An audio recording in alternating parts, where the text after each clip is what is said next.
Halo Transnetik, kabar tak terduga datang dari negara Rusia. Mulai hari ini 24 Februari 2022, mereka menyatakan sikap untuk perang bersama Ukraina. Tentu hal ini menggemparkan publik dunia. Resikonya nyawa masyarakat yang tak bersalah, menyasar perekonomian merosot dan masih banyak lagi. Transnesia merangkum sederet fakta yang terjadi atas perang yang dimulai oleh Rusia terhadap Ukraina. Berikut informasi selengkapnya. Eits, tapi Mimin mau ngingetin nih, buat subscribe dulu channel ini, nyalakan tombol loncengnya, like dan juga komen. Langsung saja kita ke fakta yang pertama. Alasan Rusia menyerang.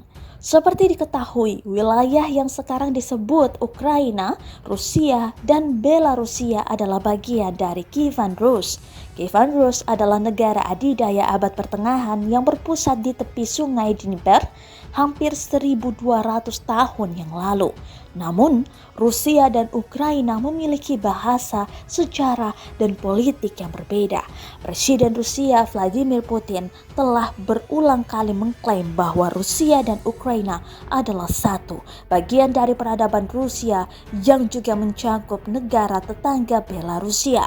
Sementara itu, Ukraina menolak klaim Putin tersebut. Ukraina mengalami dua revolusi pada tahun 2005 dan 2014. Ukraina malah mencari jalan untuk bergabung dengan Uni Eropa dan NATO atau North Atlantic Treaty Organization atau Pakta Pertahanan Atlantik Utara.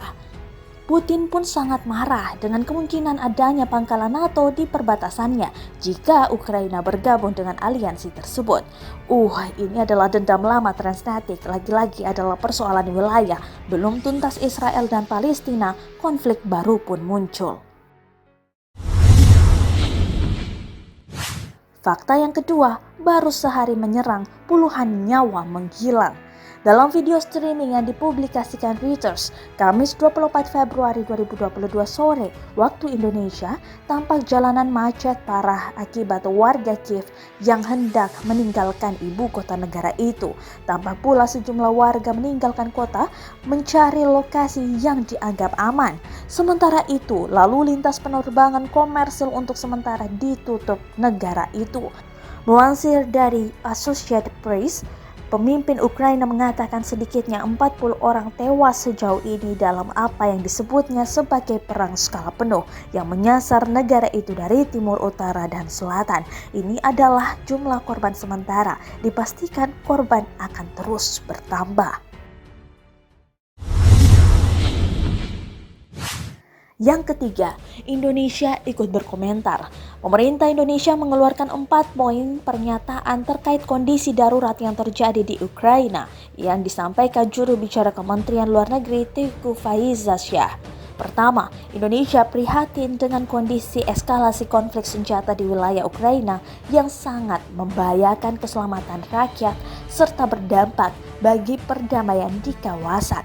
Kedua, Indonesia menegaskan agar ditaatinya hukum internasional dan piagam PBB mengenai integritas teritorial wilayah suatu negara, serta mengecam setiap tindakan yang nyata-nyata merupakan pelanggaran wilayah teritorial dan kedaulatan suatu negara. Ketiga, menegaskan kembali agar semua pihak tetap mengedepankan perundingan dan diplomasi untuk menghentikan konflik dan mengutamakan penyelesaian damai. Keempat, KBRI telah mengambil langkah yang diperlukan untuk menyelamatkan warga negara Indonesia di Ukraina sesuai rencana kontingensi yang telah disiapkan. Fakta yang keempat, ternyata masih ada ratusan warga negara Indonesia di Ukraina. Direktur Perlindungan Warga Negara Indonesia dan Badan Hukum Indonesia Kementerian Luar Negeri Juda Nugraha mengungkapkan kondisi warga negara Indonesia yang ada di Ukraina.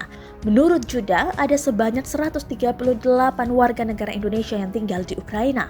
Juda menyebut para warga negara Indonesia ini paling banyak tinggal di ibu kota Ukraina, Kiev. Selanjutnya ada yang tinggal di Odessa dan beberapa daerah lainnya di Ukraina.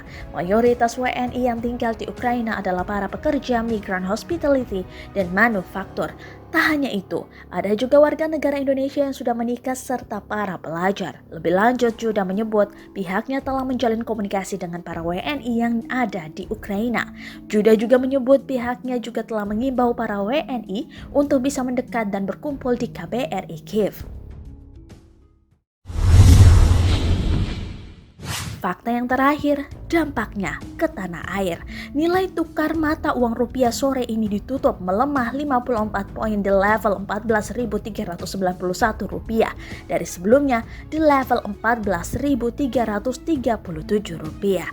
Sedangkan untuk perdagangan besok mata uang rupiah kemungkinan dibuka berfluktuasi namun ditutup melemah di rentang 14.370 rupiah hingga 14.420 rupiah.